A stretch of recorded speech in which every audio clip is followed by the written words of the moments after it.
Hello, guys, and welcome to Odds on Premier League Match Day 5. And we have Tom Rennie dancing for us, and very soon he will tell us a lot of picks, a lot of tips, because you were absolutely right in your last ACCA, Tom. For instance, you nailed it. Yeah, I mean, I appreciate the first couple of weeks was a bit wavy on the predictions, but I did say on the first show, the first 2 weeks, 3 weeks are very, very difficult. We're seeing patterns, we're seeing what the teams are doing, who's good, who's bad. And so from now on, I'm going to be 100% right, kind of. Hopefully, we don't have the crystal ball. We were facing some criticism because we read your comments. So remember to leave your comments, hopefully positive about the show. But if you don't like anything, of course, feel free to tell us. And don't forget to like, to share, and to subscribe to our channel. Tom, we had an exciting and now let's go on with the show.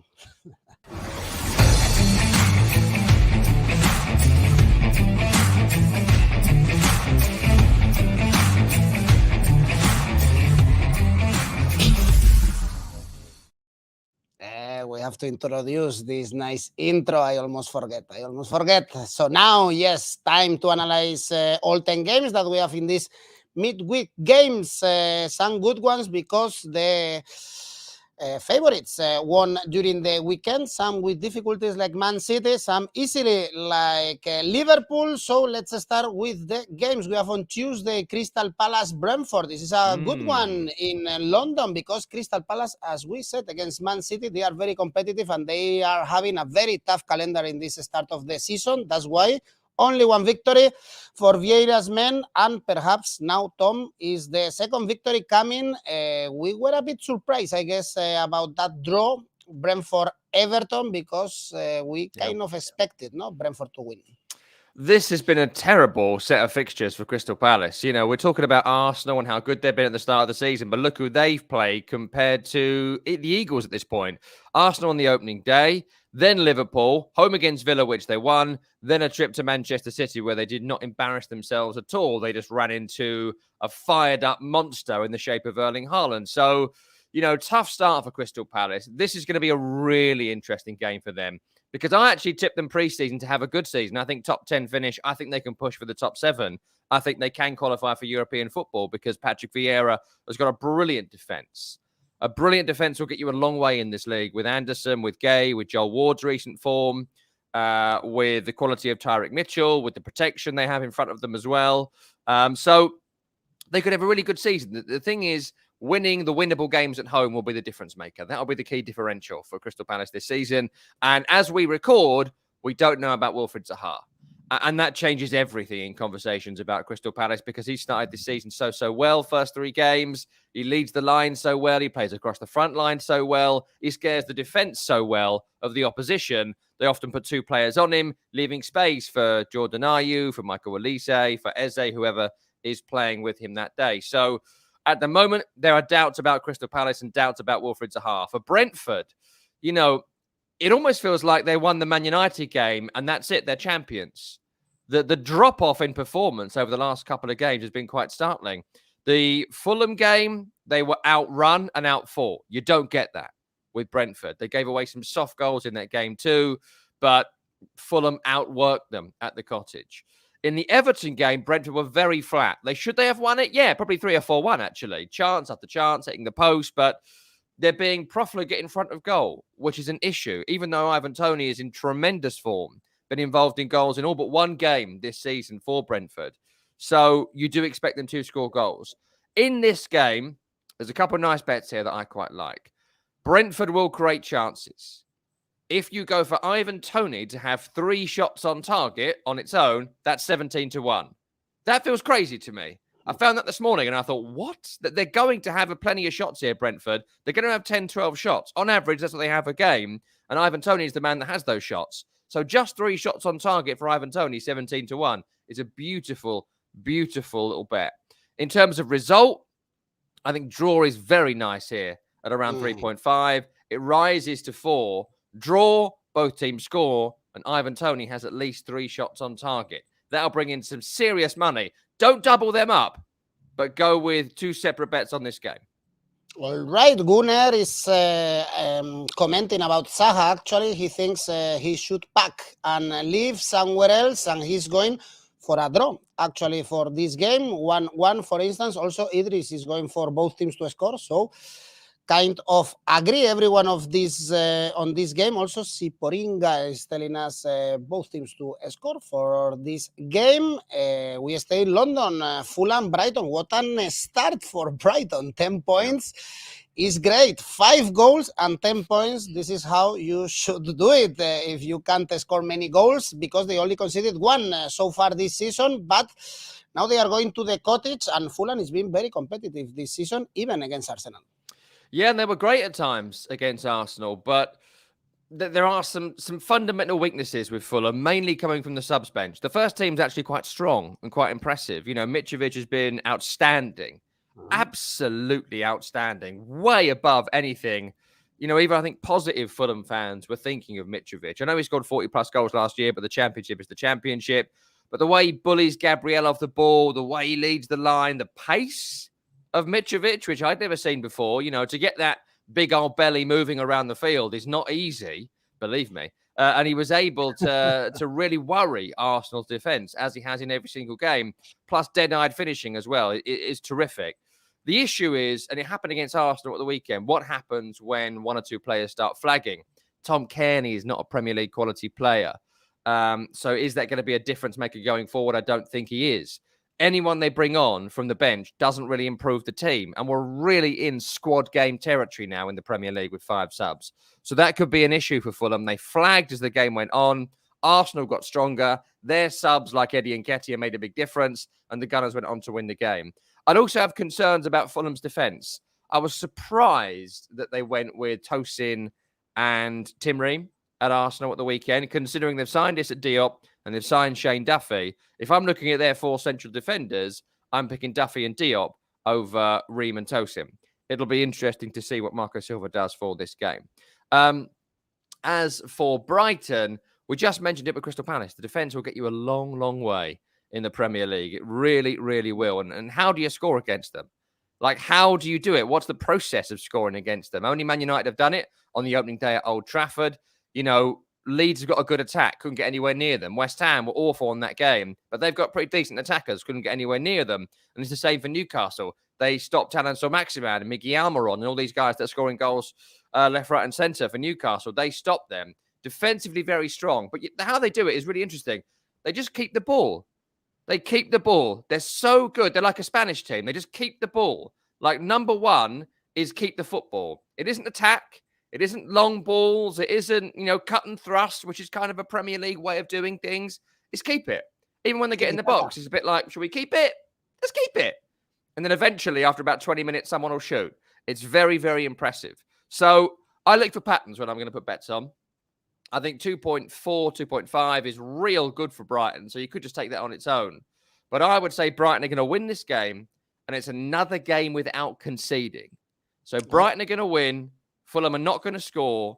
Feel free to look at some score lines here. But Brighton win. And they score in the second half. And they don't concede. There you go. All right, now we are seeing, for instance, the double chance that someone, or Asian Handicap Zero, someone was commenting for Fulham. Perhaps we should go here also for under goals. Siporings is telling us under 3.5.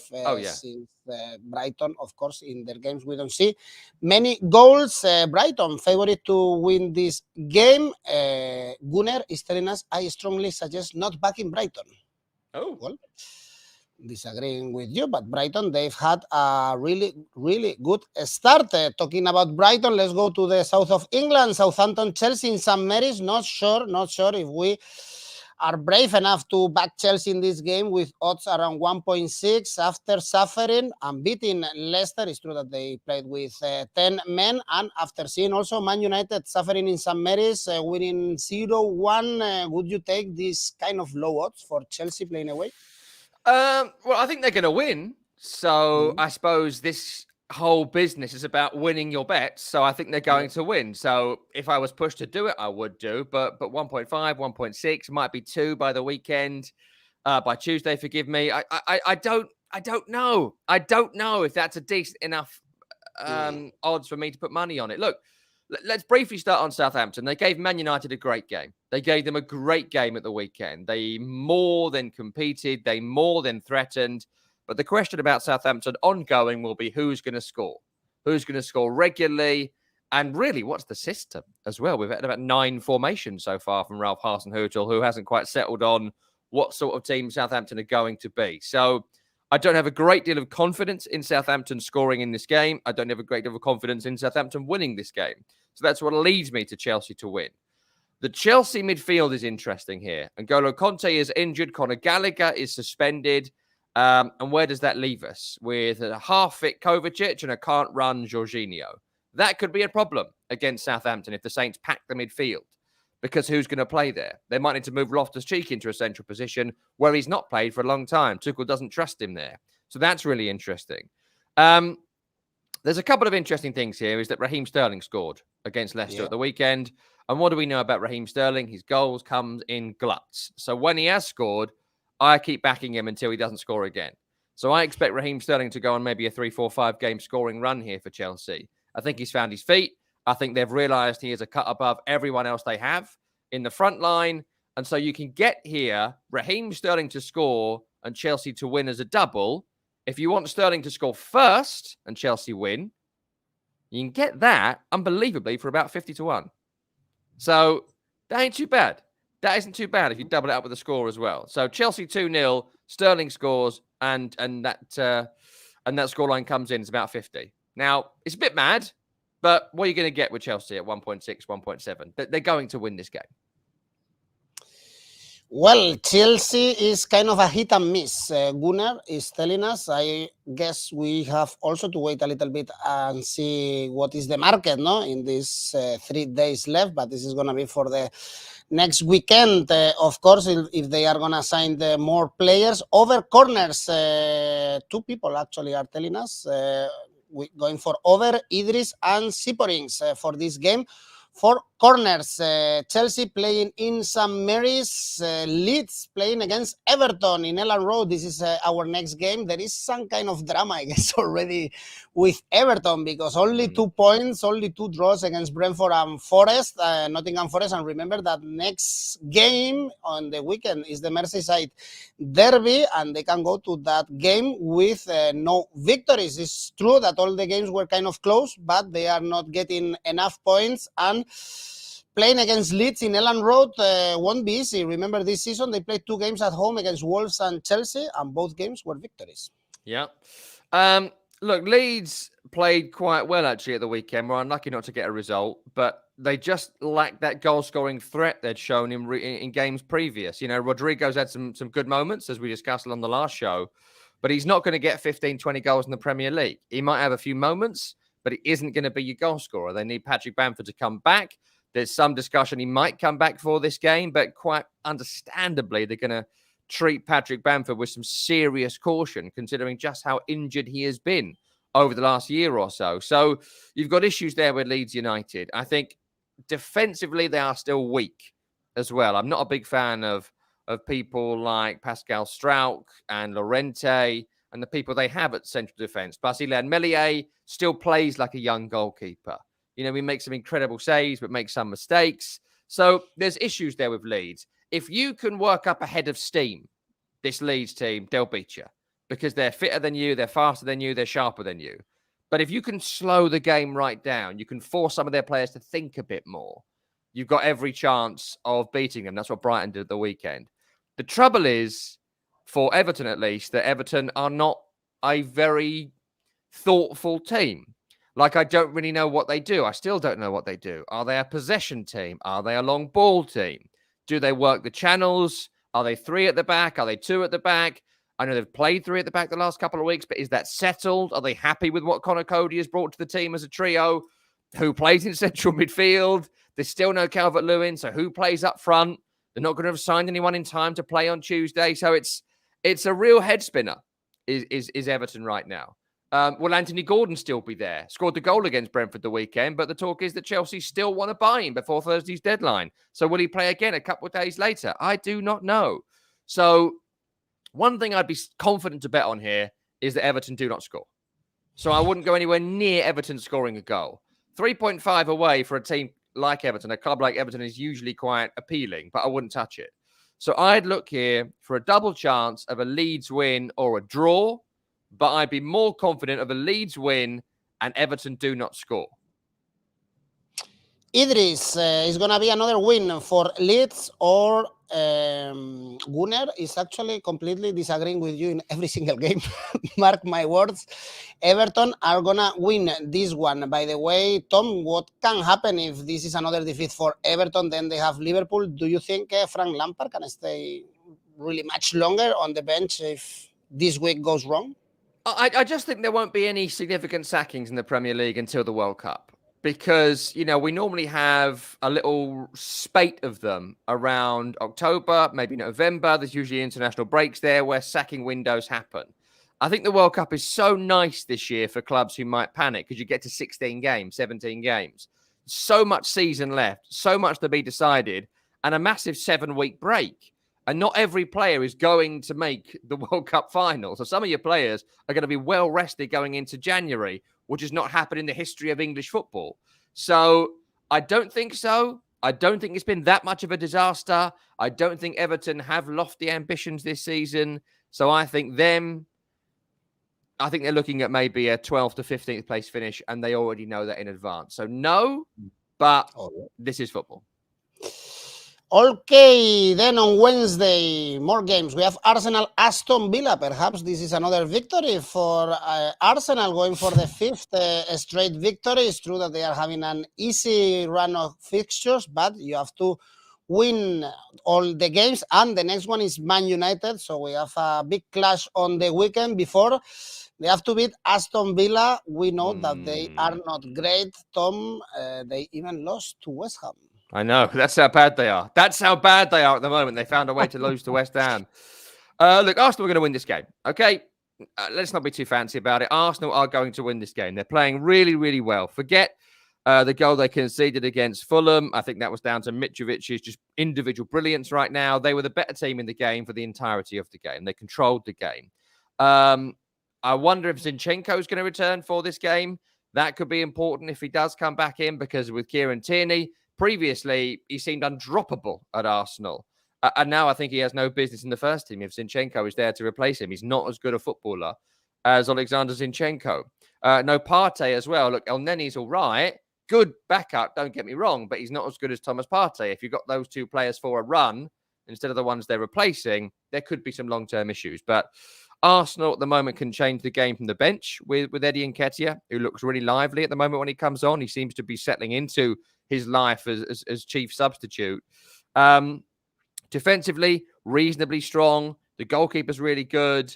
I have a lot of faith in Arsenal right now. I don't think it's a deep squad. I think the Europa League is going to be a killer for them over the next few weeks, but we're not into that Europa League run as yet. They can't do a great deal of rotation in Europe, which is going to be a problem. But for Premier League, if they were just focusing on that with the 14-man squad, they could go a long way. So I think they'll win this game. The question is how much they beat Aston Villa by. Aston Villa, they're just not a good side. They're just not a good side. And you look at the way they played in the game against Bournemouth. You look at the way they played against West Ham this weekend, the way they played against Palace before that, even the win against Everton. How do they attack? What are the patterns of play? We could probably pick out 15 teams in the league. Their patterns of play. Even if they fail, what they're going to do. 3, 4, 5 ways of scoring. There are times at the weekend against West Ham where Danny Ings is on the wing. Why have you got your deadliest striker on the wing to accommodate Ollie Watkins? Leon Bailey was great in pre-season, but he's not a Premier League player. So stop trying to make things happen for Leon Bailey. It's not going to happen. The midfield is hard-working, but where's the creativity? They dropped Jacob Ramsey at the weekend. Why? Who's carrying that ball through the thirds? Kamara and McGinn aren't going to do that. All sorts of issues there. And Ezri Konsa and Tyrone Mings, Gerrard knows they're not good enough. He knows it, but of course they lost Diego Carlos. And so what do? They can't invest again. So there's trouble there. There's trouble a brewing at Aston Villa. And I think they're going to lose this game. I think they'll lose it heavily as well. There's a reason they're 8-1. And by the time we get to this game, might be further than that. I'd back Arsenal here to win big. So I'd be looking at handicaps here. I'd be looking at maybe +2 Aston Villa, -2 for Arsenal. I'd be looking here for goals in both halves for Arsenal. And this could be a thrashing. I think it really could be a thrashing. The positivity at Arsenal, the negativity at Aston Villa leads me to a minimum of a -2 handicap. Arsenal win 3-0 minimum here. We have good odds if we go for Asian handicap. Actually, for Arsenal, even if we go for an ACCA, is sexy, as you would say, Tom, putting Arsenal, including Arsenal in your ACCA, because 1.5 is good, actually, to include it there. For Marco, welcome again, Marco. Arsenal correct score 3-1 for this game. Aston Villa in trouble, and so our next teams, Bournemouth, Wolves, the scary game of the match day. 3 points for Bournemouth in the initial match day. As you mentioned, they were able to beat Aston Villa. Since then, 16 goals conceded and not even scored one. Of course, they are coming from that 9-0 defeat at Anfield, but things are not also good, Tom, for Wolves. Only 2 points. They were this close to win against Newcastle. Yeah, I mean, it's still important to keep reminding people, don't look at the league table properly until 10 games in. Like, you don't really get a vibe for any club and how they're going to get on in the season until 10 games in. This time last week, West Ham were a disaster. This time the week before, Man United were a disaster. So forget the table for now. You can win 2 games and go top, right? So it's a bit mad. So avoid that for the minute. That being said, Bournemouth are bad. Bournemouth are bad. They're just not a Premier League quality squad. You look at what Forest are trying to do. You look at what Fulham have got. Of the teams that have come up, who in this squad would get bought by a Premier League team if they went back down again? And the answer is nobody. Nobody is of Premier League quality, and that is going to be an issue, especially with the league this year. I mean, it's so competitive. It's as competitive as it's been in terms of squad depth along the league as it's been maybe ever. So there's big concerns there for Bournemouth. Defensively, we saw it against Liverpool, and it is Liverpool, I know, but so weak, so poor, so ill-disciplined. And we saw it the week before against Arsenal, which for me was even more worrying because they were so flat. You know, maybe they've targeted winnable games, and they might see this as a winnable game, but you can't just switch it on for a game you think you might win. And who's going to score goals? Kiefer Moore is a championship jobber. And Dominic Solanke, you know, Mitrovic has changed our view on a Premier League player who couldn't do it in the Championship, vice versa. But Solanke, I don't think has proved anything in the Premier League. It's bad. He's not a Premier League striker. You know, he'll change my mind, I'm sure, but at the moment he's not. Plus, you had injuries to Stanislas, David Brooks remains out, Lloyd Kelly is out, all sorts of issues there. Doubts about Ben Pearson too. I think he might be missing for this one. For Wolves, what's the problem? You know the problem. Who's going to score? How many times are we going to have this conversation about Wolverhampton Wanderers? They brought in Guedes. He's not a goal scorer. They've got Nunez. He's not a goal scorer. They've got Jimenez. He's not going to come back to the player he once was. They've got Huang, who they're trying to sell. He's not a goal scorer. You know, don't buy anyone else, Wolves. Don't buy any fancy Dan Portuguese midfielders with brilliant technical abilities. You don't need them. You've got 11 of them. Striker. Until that happens, it's going to continue going this way for Wolves. The manager, I don't rate Bruno Lage. I have very little time for Bruno Lage and the way his teams play. It's caution first. I think that leads to the fact they haven't got a striker. They pack out the midfield and keep the ball. Great. But then they've got to win games like Brighton do, and they don't. This is horrible. I wouldn't bet on this game personally, but I would say because Bournemouth have been so bad, you want to make some money at 2-1. Wolves are going to win. Probably low scoring game, I guess, because no team can score. Actually, now Gunnar agrees with you. This game is a pass. Well done. Now we have some consensus here. Lerma to get booked for Siporings. Sorry. Yeah, that's a bet every week. I did do that on the first week. Every week, Lerma to get booked is a safe bet. All right, let's go with the next one. Perhaps Bournemouth is our next Norwich, but we will see it in the next days. You mentioned Arsenal to go with Asian handicap for against Aston Villa. Perhaps another handicap game is Man City playing at home against Forest. I guess everything is said about Haaland, but that third goal, pure class. Of course, they were also lucky enough with that deflection in the shot from Bernardo Silva, but suffering. They got the victory, 10 points for them. Do you think this is going to be a thrashing result, or Nottingham is a well-organized team? It's not going to happen. They're going to thrash them. They're going to thrash them. And that's no disrespect to Nottingham Forest. They're going to thrash everyone. I've said to you multiple times now, they're going to get 100 points minimum this season, Man City. And I would stand by that. Look, there were some issues against Crystal Palace that we didn't foresee. The poor defending for the Anderson goal, the fact it should have been 3-0, that third goal was disallowed for quite spurious reasons. You know, the ball was released by the goalkeeper and it should have stood. It didn't. They still would have won 4-3 with the way the scores went, but it's a different kettle of fish when you're 3-0 down. So there are issues defensively for Manchester City. Stones, Ake, Diaz, a mix of injury, suspension, poor form. There's question marks there. But offensively, they're still just wild. They're wildly strong. And, you know, we've had this chat a few times now. You've mentioned it. No doubts about Erling Haaland. No doubts. I never had any. Some people had educated doubts. Some people had clickbait doubts. But I never had any doubts about Erling Haaland, and he's proving it to us. All that, or we might need to adapt to Pep Guardiola's style. What, adapt to a team that create chance after chance after chance for the striker? It's not exactly learning to breathe underwater, is it? You know, they worked it out quite quickly, and he scores all different types of goals. Briefly on Forest, look, at home this season, at the City Ground, they're going to pick up a few scalps. You know, they beat West Ham, probably shouldn't have done, but they beat West Ham. They definitely landed a couple of punches on Spurs at the weekend. They were worthy of a draw in that game. So at home, they're going to be good. Away, they're a bit of a ragtag group of who are you? And it might take the first half of the season for this bizarre transfer window to bear fruit. You know, we talk about how many signings they've made, but really, how many great signings have they made? Lots of signings. I'd probably say Lingard is a Premier League player. Any others? Anyone else? Gibbs White? Toffolo? You know, they're good. I'm not there saying they're bad players, but if they came up with Forest, would you be worried about them? And I'd say probably not.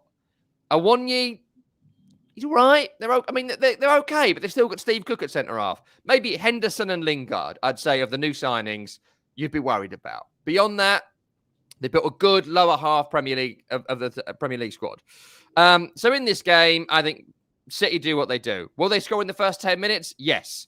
Will they score in the last 10 minutes? Yes. Will they score above 3 goals? Yes. So I'd be looking at City win, Forest don't score, look for the first 10 minutes, look for the last 10 minutes, and handicap this at...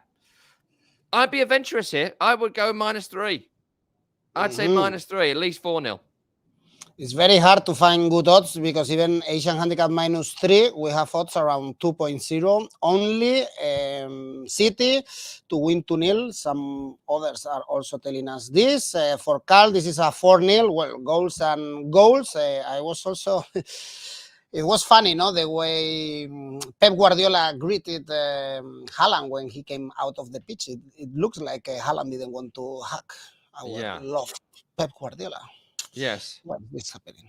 Okay, next 3 games, very good ones. All 3, starting, of course, with the derby in the east of London, West Ham, Tottenham. You mentioned in the previous video that you don't like that much this sports or the way they are playing so far this season, that they are getting more points than the way they have played, and they beat Forest, but you just said that they probably deserve a draw, and this one should be a tough one, no? In the London Stadium last season, West Ham won 1-0, and I guess a lot of pressure is out of the shoulders of David Moyes after the victory in the weekend. This is a nasty game. Nasty game for both of these two teams. For West Ham, should have more points than they have because they should have got something at Forest, but off the mark makes a massive difference for them. I think David Moyes showed his natural instincts against Villa in the first half, go ultra super negative and try and keep it 0-0 at half-time. West Ham's issue is they've kept falling behind to bad goals. You know, a penalty against Brighton, a penalty against City, and a deflected nonsense goal against Nottingham Forest, and suddenly you've lost 3 games. You know, you can't concede the first goal in this league, especially if you're not scoring, as West Ham aren't. Still does 1 goal this season, the deflected effort at the weekend. He changed it second half, David Moyes, to be a bit more offensive, and in the end, West Ham probably should have won it by a few against Villa. They had a couple of brilliant chances, but I was really impressed by them defensively. Massive improvement from the week before. Tilo Kehrer had a diabolical debut for West Ham against Brighton, looked considerably better against Villa.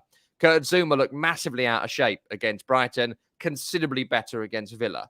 Declan Rice had a bad first half against Villa, improved in the second. So West Ham are just getting there. They're getting there. They look better. And I still think West Ham quite comfortably going to be a top half of the table team this season. So I have no great worries about them long term. At the moment, though, it's goals. How are they going to score? Some of the old ways are not working. And the question for David Moyes is Scamacca or Antonio. They both bring different things. Antonio is a more all-round player, and the offense has been built around him for 2 years. But Scamacca is a goal scorer. He takes shots. He wins headers. He will score 10, 15 goals in the Premier League this season if he plays every game. That's a headache here. He went with Scamacca at the weekend. I expect him to revert to Antonio for this game. West Ham to go back to a 4-2-3-1 from the outset. For Tottenham, they haven't played particularly well. A bit like West Ham, they've looked like they're trying to build on defensive solidity, and then they hit you on the counter. These are very similar tactics that both David Moyes and Antonio Conte employ. The difference is that Tottenham have got Harry Kane. And that's the difference, really, between these two teams at the start of the season, that when the chance to create a chance has happened, Tottenham have got the ball to Harry Kane. West Ham have got it to no one in particular. And Harry Kane has been the difference between Tottenham having a middle-of-the-road start and an elite-level start. But Antonio Conte knows that, and he's built the side around getting chances to Harry Kane. They low block, they sit deep, they win it back, they look to hit you. I think both teams are going to be so cautious here. I just don't see many chances. Each team wants the other to have the majority of possession. So look, there's two outcomes I can see here. 1-0 either way is a really clear scoreline. One goal, I think, wins this game. I wouldn't discount the draw at 4-1 either. These are bitter rivals, and it's the game West Ham fans want to win more than any other. If I'm going to pick a winner, I would say Tottenham and Harry Kane scores. And until that pattern stops, I'm going to keep betting on it. Tottenham win, Harry Kane score. Tottenham win, Harry Kane score. They are built on Harry Kane scoring. He is going to score 25 to 30 goals in the Premier League this season. And Tottenham don't really get the ball to anyone else in the box. Son looks poor. So low scoring. 1-0 either way. I like the draw, but if you pick a winner, go Tottenham. We have great odds for under, actually, for this game. Under 2 goals is 3.4. This is absolutely great. And my question, Tom, is, are you going to walk the dog while this game is being played? I would if I could, but I'm actually going to be working on the Man City Nottingham Forest game at the time. So I would have gone. I would have gone. This is the big game of the year for West Ham fans. But sadly, I can't walk, lovely Jasper, and I can't be in attendance because I'm working on another game. Okay, if someone is wondering why I ask this, is because Tom was walking his dog while West Ham was beating Aston Villa. So that was good luck for his team. If you want to know more, follow us on Twitter and follow Tom on Twitter, and you will know a lot of things about Oddspedia and about betting and about Tom's life. Yes. And if you're not interested, okay, you just can watch us and analyze Liverpool, Newcastle. This is a good one, I think, because, wow, these odds for Newcastle double chance or for a draw are really good, because Newcastle so far, no defeats, 6 points, and they are doing great with Liverpool. Okay, first victory of the season, 9-0 against Bournemouth, but perhaps here they could have another disappointment with these odds. Do you think it's worth a try going for Newcastle to pick up a point at Anfield? That's already gone up since we started recording that. The odds for Newcastle, they were about 9-1, 9.5 this morning when I did my prep for this. So they're already 10.5. So that's going to go up and up and up and up by the time we get to Wednesday. Look, on Liverpool, of course they scored 9, right? That's incredibly impressive. I think 4 teams previously ever in the Premier League have scored 9. It's not a common occurrence in the Premier League that teams get battered to that degree. So you got to say, hats off, very impressive. Mo Salah didn't score. How annoying. But they still have their injury issues. No Jota, no Jones, no Thiago, no Matip, no Oxlade-Chamberlain. Nunez will still be suspended. No Naby Keita. Doubts about Harvey Elliott now. Konate's missing. I mean, that's mad. It's August. It's mad to have that many injuries. That's going to be a problem. But the first team is still strong. And until we get into the game run that's coming up now, I think Liverpool can still get through with that injury crisis or ongoing crises for a few more weeks until some players get back. So Liverpool are understandably big favourites, but there's no real value there, I suppose. For Newcastle, you know what's interesting about this is that they at the moment, to me, are not wildly impressive, right? I think you look at the defence, it's a real good top half of the table defence, maybe top of the bottom half. You know, Botman, Dan Burn, Matt Targett, good players. Kieran Trippier, decent players. But if they were playing in 11th, you'd be like, yeah, okay, fair enough. Seems about right. Up front, Almiron, Callum Wilson, Chris Wood, the guys they've got, fine. It's the star players that you expect now from Newcastle. We don't know about Bruno, ruled out, / going to Real Madrid. We don't know. That's the transfer window for you. Alan Saint-Maximin, when he plays deep into a game, you've got doubts about in the next game. He can't seem to play 2 games in a week. That might be a concern. And Alexander Isak, hopefully he'll get international clearance to play in this game because they need him to play up front. And you spend, 60-odd million on the striker, you play him. You've got to. I mean, it's too much. Of course it's too much. But it doesn't matter. They're the public investment fund of Saudi Arabia. They wanted the player. They bought the player. Value means... We can't have a chat about value now. Value means nothing. Not to Premier League clubs anyway. Not to them. So injuries at Newcastle, injuries at Liverpool. There's 2 things to do here from a gambling perspective. Number 1 is lump on Liverpool to win. I know it's 1.4, but if you're the kind of person that puts, say, 100 euros on a team to win, favourites, lump on Liverpool to win. But make it 90 euros. Take the other 10 and put it on Newcastle to win at 10-1. Cover your bet. That's what I would do for this game. Liverpool probably going to win, but the odds for Newcastle, as good as they've been, are far too good to ignore. That's good. Actually, both teams to score, some people are suggesting here, since Newcastle can score, of course, and Saint-Maximin is scoring. Odds are around 1.9 for both teams to score in this game. And the last one is on Thursday, Leicester, Man United. And if you are talking about favorite teams getting good odds, Man United to win here is 2.1 against the bottom of the table right now, like Leicester, I think with a lot of problems. I don't know if you were convinced by the Manchester United victory against Southampton, again playing without Cristiano Ronaldo in the starting 11. Are you more convinced about Ten Hag and Man United or not? Yes, I am actually. Yeah, I think that we're going to see Casemiro probably start in this game after coming off the bench at the weekend. That'll make a massive, massive difference. I think that the Ronaldo question has been settled. He's not in the team, which it was the obvious answer, but of course, obviously it's Ronaldo, so there was controversy about it. You know, on Ronaldo, it's our last show before the transfer window closes, and I kind of hope that Ronaldo realizes who he is at this moment in his life, and that is a really, really good substitute for a Premier League team. Right? That's not a... You know, we're in an era now where you've got 5 subs. Ronaldo could play for 10 more years. I'm not exaggerating here. He could play for 10 more years coming off the bench for the final 10, 15 minutes for any team. And he'll still score 15 goals in the league that season. And he'll still be the player of the year. And he'll still be the most popular person on the gram. Right? But that's what's happening to him now. He is not a starter in the era of the high press. And he isn't going to be. You can't have a passenger like him in the same way that kind of Juventus allowed it and Man United tried to allow it last season. So I hope he stays, and I hope he comes off the bench every game for the final 10 minutes and signs a new contract and does it again for 3 more years. That'd be fantastic.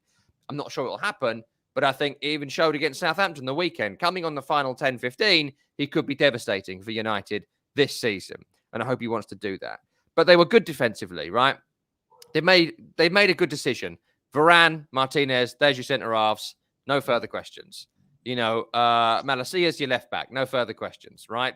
Casemiro in front of 2 more attacking midfielders, which they'll do this week, I'm sure. You know, no further questions. Sancho and Rashford on the wings. Things are getting settled. Things now make sense, and you can see what Erik ten Hag wants to do. It might go up in the air with the Europa League starting next week. They've got a game every 3 days for the next 4 months now, like all the European teams do, 3 months. So that could be a problem. But yes, I was convinced by what Erik ten Hag is trying to do. And Bruno Fernandes without Ronaldo looks a much, much better player.